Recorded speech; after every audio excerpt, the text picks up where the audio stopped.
Hi guys, so I'm Dr. Kiri Bridgewater. I'm a consultant obstetrician and gynecologist.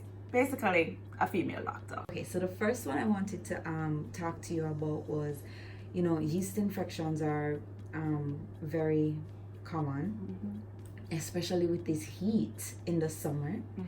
But one misconception I've heard a lot of men say, including men I know, is just that, like they know the girl cheat if she gets a yeast infection. That means that she gets a new penis.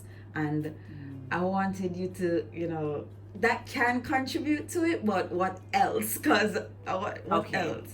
So I've heard that as well, and the truth is it's really erroneous, right? So the truth of the matter is yeast is something that lives in a woman's vagina under normal circumstances, okay?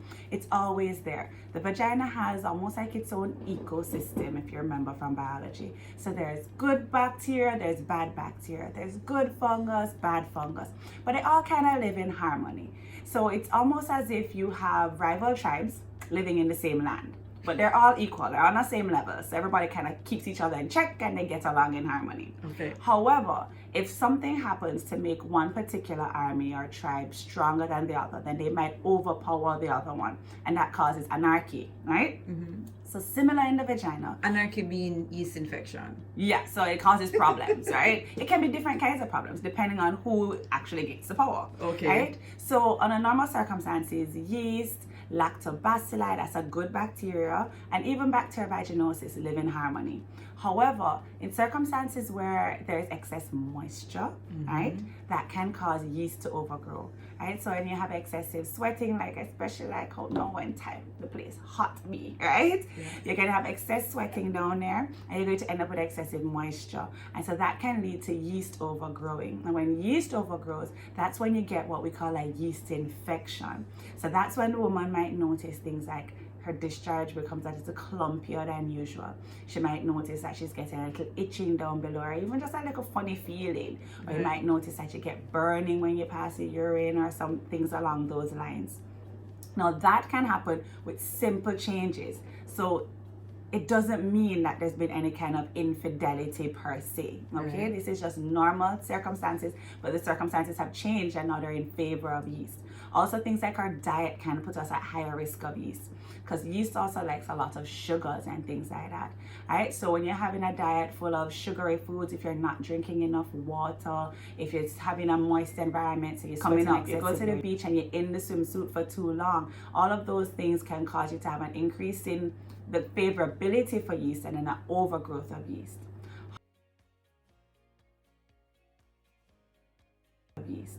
However, it's not just a woman thing, all right? Men can affect it too.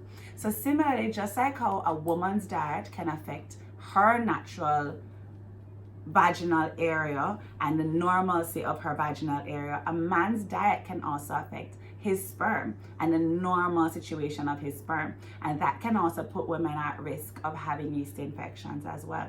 Additionally, what goes up must come down. So when you're having unprotected sex and the male ejaculates in you, that ejaculate then has to stay in the vagina and it has to make its way back down.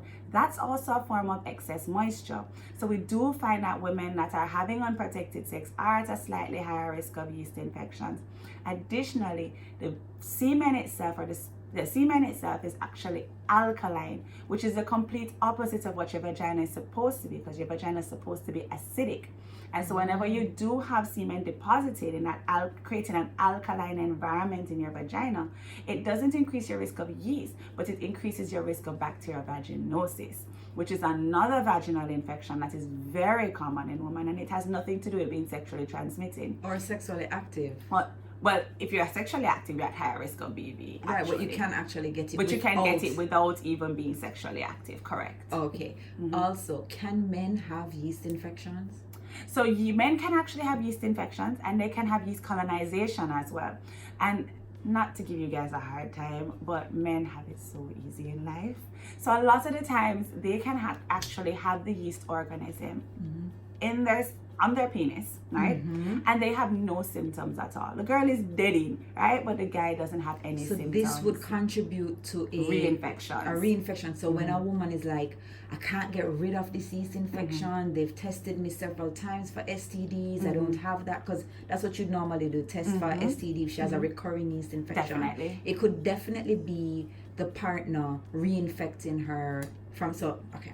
That is definitely a possibility, because as I said, they can have the organism, they can just redeposit the organism when after the one has been treated. She goes back to her partner thinking everything is okie dokie hunky dory, but she gets reinfected again. So whenever you have recurrence, it's important to ask your doctor about giving you something to treat your partner as well. And there's no home remedy if you know, like there's a dirty penis, like it has yeast on it. There's no home remedy, so there's no dipping it in Listerine. There's no girl. Yes, I've heard these things. So there's no dipping it in Listerine. There's no wiping it off with like peroxide. I can't even keep Listerine in my mouth for more than the 60 seconds. Well, you know, a lot of men will do anything instead of going to the doctor. Alright, so no, Listerine is not a good idea. It has alcohol, which is a serious irritant. It's gonna be a sizzle. It's gonna be some sizzling. Scorch dog, and not the party. But yes, so I don't advise anybody to do anything like Listerine or anything like that. In terms of home remedies, there are things that people can do in terms of increasing things like your yogurt intake, things like that nature, to just help to normalize the bacteria throughout your normal system. But certainly if you have an infection of any form, then it's better that you just come into the doctor and get the treatment that's necessary. You can do and talk to your doctor about the remedies that you've heard of, because some do have merit to them and some of them don't. And so if you come into your doctor, the doctor may be like, all right, that's a no, that's a no, that's a yes, that's a maybe, and you'll be better educated and informed so that you can have the best path forward. Thank you. No problem. Thank you.